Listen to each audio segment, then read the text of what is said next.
2026 தேர்தல் குமாரபாளையம் தொகுதியிலே வெற்றி பெறப்போவது யார்? வெளியான புதிய கருத்து கணிப்பு. நண்பர்களே, அதிமுக தொண்டர்களாக இருந்தீங்க அப்படின்னா மறக்காம நம்ம சேனலை சப்ஸ்கிரைப் பண்ணிட்டு இந்த வீடியோக்கு ஒரு லைக் பண்ணிருங்க. அனைத்திந்திய அண்ணா திராவிட முன்னேற்ற கழகத்தை பொறுத்த வரைக்கும் நம்ம அனைவருக்குமே தெரியும், 2026 சட்டமன்ற தேர்தல் என்பது மிக மிக ஒரு முக்கியமான ஒரு தேர்தலாக பார்க்கப்பட்டு கொண்டிருக்கிறது. இந்த தேர்தலிலே குமாரபாளையம் தொகுதியிலே வெற்றி வாய்ப்பு யாருக்கு என தற்சமயம் கருத்து கணிப்பு முடிவுகள் வெளியாகி இருக்கிறது. அதாவது தமிழ்நாட்டிலே 2026 ஆண்டிற்கான சட்டமன்ற தேர்தல் வரும் ஏப்ரல் 23ஆம் தேதி 234 தொகுதிகளிலும் ஒரே கட்டமாக நடத்தப்பட இருக்கிறது. இதையொட்டி அனைத்து கட்சி தலைவர்களும் தீவிர தேர்தல் பிரச்சாரத்திலே ஈடுபட்டு வராங்க. இந்த தேர்தலில் முதல் முறையாக தமிழ்நாட்டிலே மூன்றாவது கட்சியாக உருவெடுத்துள்ள விஜயின் தமிழக வெற்றி கழகம் 50 ஆண்டுகளுக்கு மேல் தமிழ்நாட்டை ஆட்சி செய்து வரும் திமுக அதிமுக கட்சிகளுக்கு இடையே மிகப்பெரிய ஒரு போட்டியாக வந்திருக்கிறது அப்படின்னே கூட சொல்லலாம். நாமக்கல் மாவட்டத்திற்குள் வரும் குமாரபாளையம் சட்டமன்ற தொகுதியானது அதிமுகவின் கோட்டையாக பார்க்கப்படுகிறது. பல்வேறு துறைகளில் பதவி வைத்த அதிமுக முன்னாள் அமைச்சரும் தற்போதைய சட்டமன்ற உறுப்பினராக கூடிய பி தங்கமணி அவர்கள் இந்த குமாரபாளையம் தொகுதியிலே தொடர்ந்து 2011, 2016, 2021 என 3 முறை போட்டியிட்டு அனைத்து தேர்தல்களிலுமே வெற்றி பெற்றிருக்கிறார். இந்த நிலையில் வருகிற 2026 சட்டமன்ற தேர்தலில் 4வது முறையாக குமாரபாளையம் தொகுதியிலே களம் இறங்கியிருக்கிறார் தங்கமணி அவர்கள்.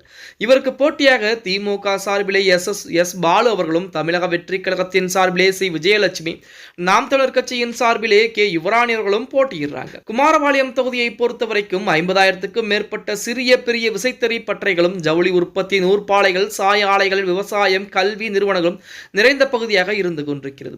நூல் சாயமிடும் தொழிலுக்கு பெயர் பெற்ற இந்த தொகுதியில் சுற்றுச்சூழல் பாதிப்பு அதிகமாகவே இருக்கிறது அப்படின்னே கூட சொல்லலாம். இந்த சாய கழிவு நீர் காவிரி ஆற்றில் நேரடியாக புற்றுநோய் பாதிப்பு உருவாவதற்கான வாய்ப்பு அதிகமாகவே இருக்கிறது என சொல்லிக்கிட்டு இருந்தாங்க.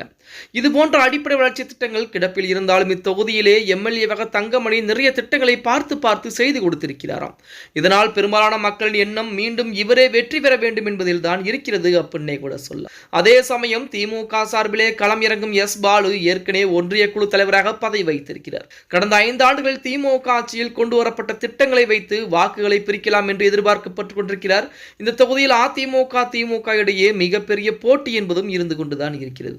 இதற்கிடையில் விஜயுடைய தமிழக வெற்றி கழகத்தின் சார்பாக போட்டியிடும் விஜயலட்சுமி மக்களிடையே போதிய அறிமுகம் இல்லாது பெரிய மைனஸ் பாயிண்டாக பார்க்கப்படுகிறது.